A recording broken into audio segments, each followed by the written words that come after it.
বিলাসীপাড়াত ৰাইজ তথা বিভিন্ন দল সংগঠনৰ উত্তাল প্ৰতিবাদ।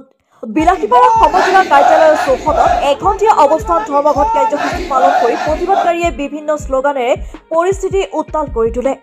বিলাসীপাড়াৰ বৃহত্তৰ চৰাঞ্চলত মহাবাহু ব্ৰহ্মপুত্ৰৰ গৰাখহনীয়া, ৰাস্তা ঘাটৰ বিভিন্ন সমস্যাক লৈ সাব্যস্ত কৰে এই প্ৰতিবাদ। মায়াৰচৰ বাহিৰ চুৱাপাতা আদি অঞ্চলত ব্ৰহ্মপুত্ৰ আৰু ইয়াৰ উপনৈ গৰাখহনীয়াত হাজাৰ হাজাৰ বিঘা কৃষিভূমি আৰু গৃহ নদীৰ বুকুত জাহ গৈছে। কোনো এখন চৰকাৰ তথা প্ৰতিনিধিয়ে গৰাখহনীয়াৰ প্ৰতিৰোধ কৰিবলৈ ব্যৰ্থ হৈছে।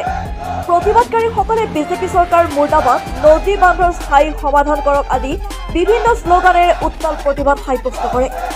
পিছত সম জিলাধিপতিৰ জৰিয়তে মুখ্যমন্ত্ৰীলৈ 4 দফীয়া দাবী সম্বলিত এখন স্মাৰক পত্ৰ প্ৰেৰণ কৰা হয়।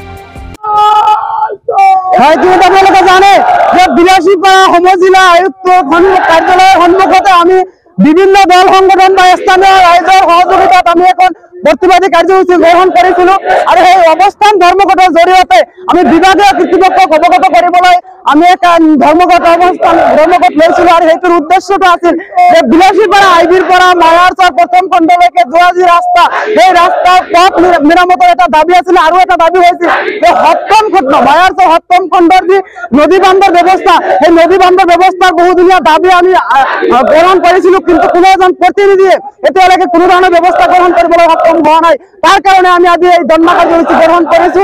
অনাগত দিনত আমি চৰকাৰী কাৰ্যালয় আমি ঘেৰাও কৰি প্ৰতিবাদ কৰিবলৈ আমি বাধ্য থাকিম যদিহে এই ৰাস্তা বা এই আপোনাৰ নদী বান্ধৰ ব্যৱস্থা সেয়া গ্ৰহণ কৰা নহয়। গতিকে আমি দাবী উত্থাপন কৰিছো খুব কম সময়ৰ ভিতৰত PWD বিভাগৰ যি মিনিষ্টাৰ তেখেতৰ দৃষ্টিগোচৰ কৰিব বিচাৰিছো, তেখেতে খুব কম সময়ৰ ভিতৰত আমাৰ ৰাস্তাৰ কামটো সম্পূৰ্ণ কৰে। তাৰ কাৰণে আমি দাবী উত্থাপন কৰিছো।